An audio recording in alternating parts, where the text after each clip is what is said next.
All right, everybody. Instant reaction time. Josh Callaway, Collin Candy, Tom Green with you on a Sunday afternoon. We have a bracket. The college football playoff has announced their 12-team field. Oklahoma is in. They're in as a home team, number 8 seed, ranked team, however you want to phrase that. They're going to be playing their opener in Norman, which will be insane. They're going to play Alabama, number 9. The Crimson Tide come back to Norman for the second time in as many years. And also be the third time the two teams have played in about, it'll be about 13 months-ish, 12, just a shade over 12. Pretty crazy. A lot to digest, a lot to talk about here. We'll get some instant reaction and just kind of thoughts. Guys, go whatever direction you want to do to start, but just from the initial, they're in, which we knew they would be, but they're officially in, and they're officially hosting. What a huge deal this is for Oklahoma to have a home playoff game this year. Coming into the year, there was all these questions like, what would be a good year? We were talking like, can they get to 9 wins? Certainly 10, obviously. And they are in the playoff as a home team. Kind of crazy, a lot to digest. Initial thoughts. This is quite an accomplishment and going to be a crazy day in Norman here in a couple of weeks. Yeah, we've known, for at least a week now that they were going to be in the playoff, barring just something completely unforeseen done by the committee after having them number 8 on Tuesday night. But it became very evident yesterday that they were going to be hosting a home playoff game just based on how the Big 12 title game went and the SEC title game went. Those were kind of the two big ones that were going to dictate whether Oklahoma was going to be at home in the first round or whether they were going to be on the road. Obviously, BYU had managed to beat Texas Tech. They would have been in the field and potentially hosted. And then if Alabama had beat Georgia, I think we all expected Alabama would have leapfrogged Oklahoma for a home game and maybe gone even higher than that. So with the way those two results shook out, it's what we expected. Oklahoma is going to be hosting in the first round. First time they're hosting a playoff game ever. I know this is only the second year of them doing that, but first time back in the playoffs since 2019, and it is kind of interesting that they make the playoff for the first time 2 days removed from the 4-year anniversary of Brent Venables getting hired. And he talked about it last week, but just the fruit is the last thing you see on the tree. It's been a process to get here. Certainly a couple of ugly seasons last year included, dysfunction, disappointment of that first SEC season. And for them to kind of put together one of the more impressive turnarounds in the sport this season and break through and not just make the playoff, but make it as a top 8 seed, get a chance to host is a big accomplishment for this program and for Brent Venables. There's not much more else to say other than now it's time to go play the game, right? Now it's time to make the most of this opportunity. And I think we've talked at length about what an unbelievable run Oklahoma has been on. I'm excited for the program. I'm excited for this fan base, the opportunity to get another game at home, playoff environment in Norman. What an opportunity for so many people involved in the state of Oklahoma, in Norman specifically. But now you turn the page and it's on to the business at hand. We're going to talk about it at length, but it's one thing to get there. It's another thing to have that opportunity presented to you and show why you belong. Obviously, Oklahoma has been at the center of a lot of debate, some somewhat unwarranted in my opinion, but OU's got to go out and prove it, draw an interesting opponent as well. I'm fascinated, but very exciting times in Norman, and, what an opportunity ahead for Oklahoma. Yeah, let's talk about that. Alabama. Wow. I'm a little mad at myself because I wobbled when we did the Thursday pod. Collin and I talked about it then. I thought this was totally on the table as a possibility that Alabama could very well lose to Georgia, but since they beat them the first time and since Notre Dame, who was number 10, obviously wasn't playing this weekend, that they could just hold that and Alabama would just stay at 9 and that they would come to Norman. Well, I went away from that after yesterday because Alabama got spanked around yesterday. Georgia beat them 28-7. It really wasn't even that close. It was never in doubt from the get-go. Georgia just kind of pushed Alabama around. But despite that, Alabama holds at number 9. Notre Dame, who was number 10, ends up falling out, which is a separate conversation completely. But Miami comes in and jumps them, even though both teams didn't play. Again, separate convo. The end result is Alabama's coming to Norman for the second time in as many years, like we said. Third time in just over a calendar year that these two teams will play. Obviously, Oklahoma won the first two. The win in Tuscaloosa was unbelievable. Just a few weeks ago, we were all there. This game's going to be the Friday night game. It's going to be the first playoff game of the year, Friday night, under the lights.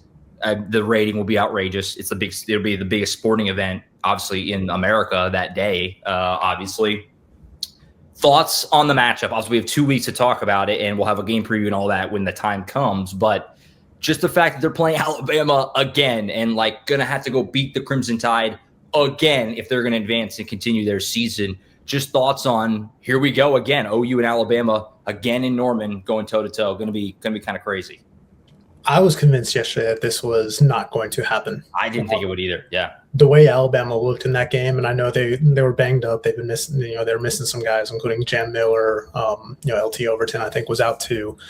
But the way they looked in that game, and really the way they've looked the last month, they've not looked like a playoff team. Especially when push comes to shove, and you're comparing them in that same tier as a Notre Dame and a Miami.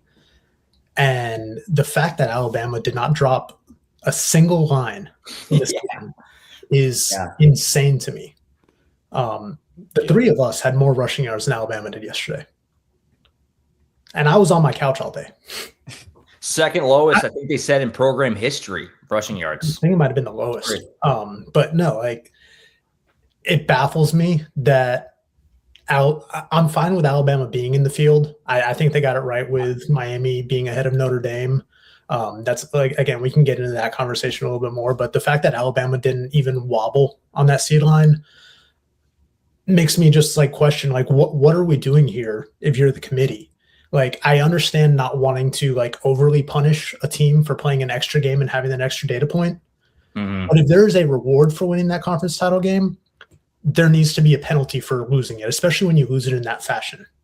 Because look, BYU, I know they were outside the field before, the weekend, but they lost their conference title game convincingly and they dropped, and that allowed the whole Miami Notre Dame conversation to happen. Why isn't Alabama being penalized for laying an egg in the SEC title game against Georgia? And I know they beat Georgia earlier in the year, but Alabama did not look even competitive in that game against Georgia yesterday. It was 21-0 before Alabama even got on the board. And that one drive was aided by just multiple 15-yard penalties by Georgia. I don't know, man. I have no problem with Alabama being in the field. I personally think they should have dropped out, and Miami and Notre Dame were more deserving. But the fact that Alabama did not even drop a line from 9 to 10, and now in the first round, we're getting 2 rematches of regular season games between this game and the Ole Miss Tulane game. The committee, I don't know, man. They could have done so many different things to just kind of avoid these scenarios where you're getting rematches of games that we already saw this season. Let me back Tom up before I make my point. Alabama tied for the fewest points scored at 7 in the last 25 SEC championship games. And Kalen DeBoer suffered his second 20-point loss in 26 games as Alabama's head coach. The door was open, people. What is going on here? Because I remember seeing someone saying last year, every team that lost in its conference title game dropped at least 1 spot. So the justification plus the track was there to drop Alabama down. And again, everything we've just discussed, all these stats we've thrown out, the justification was certainly present to at least move Alabama out of the 9 slot. That being said, it's almost like, guys, it's like the committee heard all the conference championship penalty noise outside and listened too much. That they were sitting in there going, well, we're going to get yelled at if we bump them down with everyone talking about the title game implications. And Alabama did beat Georgia, so maybe we can kind of get away with this. And then I mentioned this too. It's I also wonder if they were afraid to resolve the Miami Notre Dame debate and then elevate that team in the aftermath over the Crimson Tide. I don't know. I'm just speculating here. It's a little bit frustrating. I know I can kind of tell we're all a little bit confused by this outcome. And I think at my core, I'm most frustrated by it because it does present a little bit of a buzzkill, at least to some folks out there who don't want to see this matchup again. And I think that is a rightful feeling. I know that several of us out there were thinking Oklahoma, Notre Dame, and Norman. Maybe Miami comes to town. Fascinating signature marquee matchups. It almost feels like the playoff committee slipped past the logic of all of this and just tried to play a safe bet. And I feel like it's just another layer to the confusing nature of why this committee exists, or at least operates the way that it does. Yeah, no, I mean, I'm kind of with Tom. Like I'm okay with them staying in the field. It's a slippery slope. It's a tricky spot to take a team that was number 9, played in their conference championship game, the SEC as well. I mean, the best conference in the sport, and drop them all the way out of the field for teams that didn't play this weekend, right? That's a tough sell. But like I said before, when you get thumped the way they did, it felt like they were at least going to slide, drop down a spot, elevate Notre Dame above them or whatever. But obviously they didn't do that. And, I certainly thought if the game was competitive, maybe then hold them at 9. But the manner in which they lost is really what makes it so jarring. I mean, like Tom said, -3 rushing yards is insane. And then the Miami-Notre Dame thing, I think that's the right decision. Miami beat Notre Dame head-to-head. That has to matter. I know it was a long time ago and Notre Dame's playing great, whatever. Notre Dame hasn't played anyone, right? They're killing bad teams. I don't care about that. I will say, though, it's stupid to me to do this now. Like, why go 5-6 weeks where you tell me Notre Dame's ahead of Miami, and then on a weekend where they don't play, oh, look, like that game had always happened. I mean, it's just the committee makes up as they go. Like that's the obvious thing there. That's so very apparent. So, yeah, but that it is what it is. I will say, too, for the matchup, and we'll have a lot of time to preview the matchup and what we think is going to happen, obviously, but OU has basically been told for a month that win was a fluke. I mean, that's basically what everyone has said nationally, and they've almost found a way to discredit OU because of that game. Like, oh, look at the yardage. Oh, they got a defensive touchdown, la, la, la, la. And here you go. Like, OU gets another crack at them. And I know, like Collin said, you probably would rather play someone else from a fan perspective, whatever, but I think OU will sell themselves, the team will sell themselves on everyone's kind of written off what we did in Tuscaloosa a few weeks ago. Let's go do it again. Let's go do it again in Norman, and maybe a little more emphatic this time, whatever, and move on from there. So they'll be plenty motivated, I guess.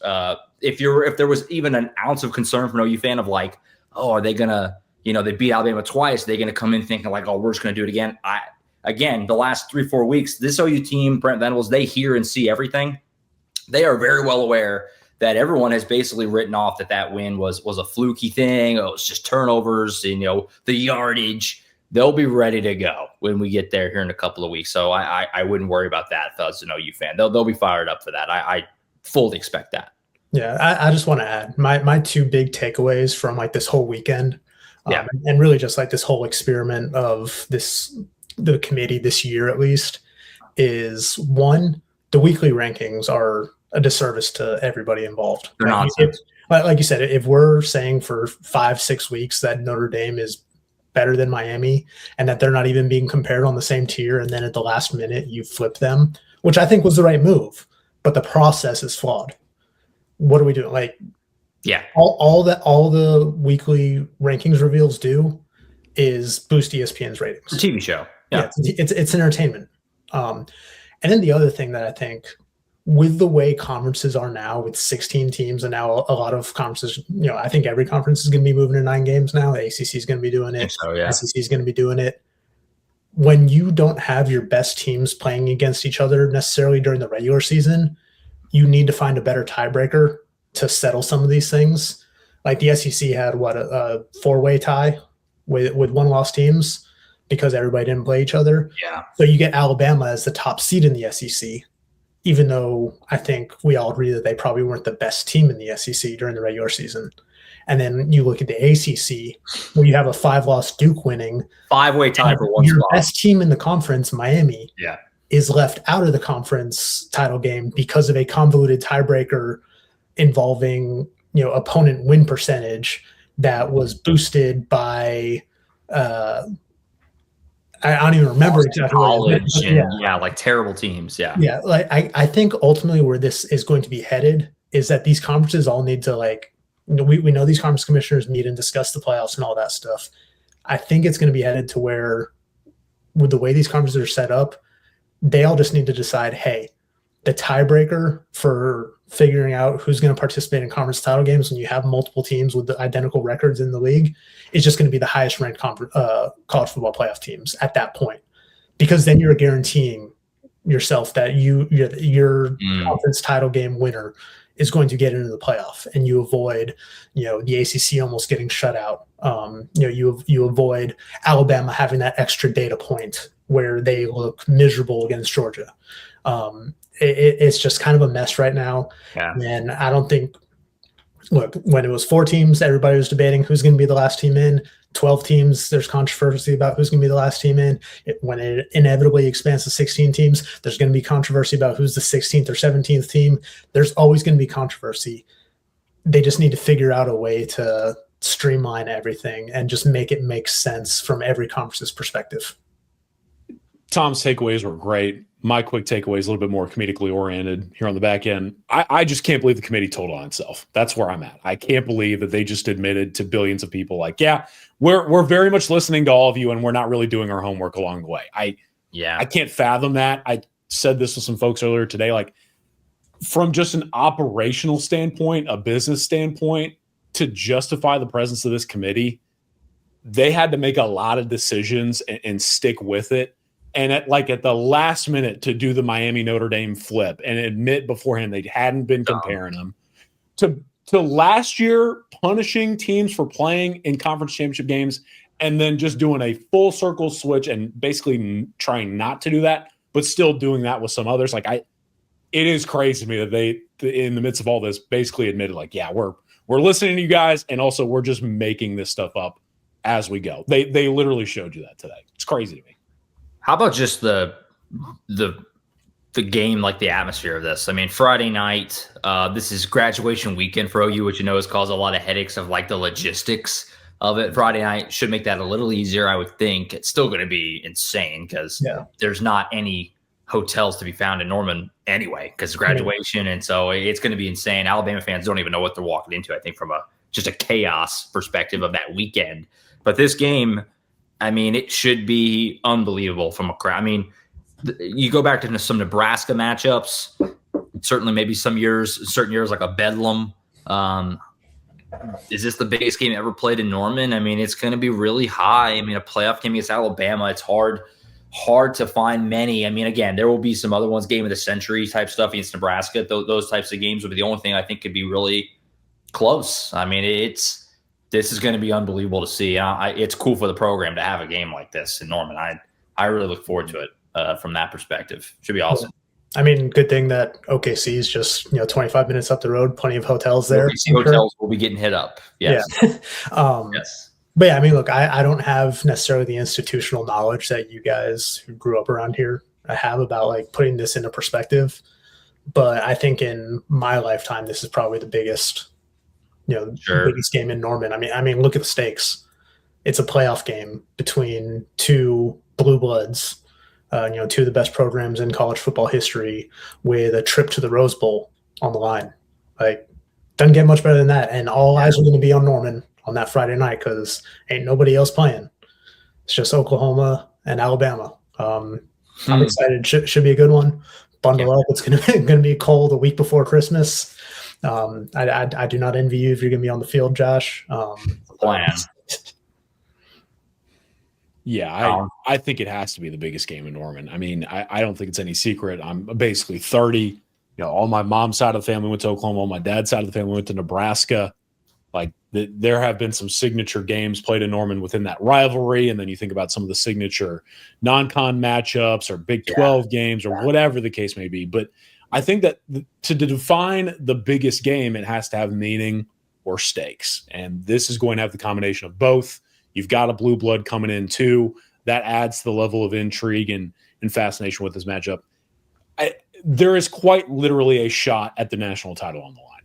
So from that perspective, I think that this is going to be the biggest game played on Owen Field. And I'm excited to see how the environment and atmosphere is reflected in that on Friday night. Tom mentioned it. Not that we're going to get ahead of ourselves by any means, but we're not the team. We could look ahead a little. It's kind of fun to do so. If they win, the winner of this game plays Indiana in the Rose Bowl, which is obviously insane as well, because Indiana beat Ohio State last night. We all kind of just assumed that if OU held at 8 and they won, probably be OU Ohio State in the Rose Bowl. And obviously Indiana had other ideas. They're the only undefeated team in the country. They knocked off Ohio State last night. They're the number 1 team. If you want to really peer ahead, just their path to the Natty, they would, if you beat Indiana, you then play in the Peach Bowl, which would be presumably against either Texas Tech or Oregon, with all due respect to James Madison, who will play Oregon in their opening round game. And obviously the national championships in Miami. What do you guys just think of the overall kind of draw beyond Alabama? But, I mean, the path. I mean, playing Indiana in the Rose Bowl potentially, and then again, either Tech or Oregon in Atlanta before you would get to the Natty. It seems like, again, not moving them past Alabama by any means, but it seems like the path, not terrible, really. I mean, you got Georgia and Ohio State on the other side. You wouldn't have to worry about them until you got all the way to the national championship at that point. It feels like the draw, the path, not terrible for the most part. And God, I mean, we all would love to go to the Rose Bowl. Obviously, that would be unbelievable. I mean, who wouldn't want to do that? Look, outside of the opening round opponent, which is certainly up for debate, I think this is the path that you prefer. It's not bad, yeah. Right? To have, like you mentioned, number 1, Georgia and Ohio State on the other side of the bracket, because I believe those 2 teams to be 2 of the absolute best in this field. I think that number 1, to potentially go and face Indiana, obviously Alabama, and again, we're going to talk about that matchup for weeks, so I don't want to dive too much into that. I think Indiana showed you it's a really good football team, but I do think Indiana is beatable as well. And I think that a matchup with them caters to Oklahoma's strengths in a way. And then Oregon, Texas Tech, and the Peach Bowl. I will say this too, so I can get out in front of it. My phone background, as you guys can see, has been the Rose Bowl championship since Oklahoma was at the Rose Bowl. So I would love to see that game take place, especially with the red all out in Pasadena.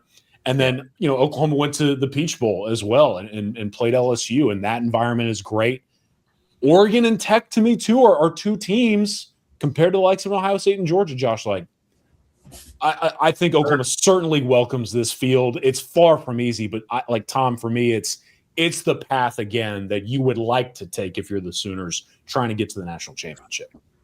Yeah, I mean, I don't want to get ahead, but look, I mean, Indiana is very good. They're the only undefeated team in the country. Right. They just beat an Ohio State team that I think everybody thought was the best team in the country throughout the year.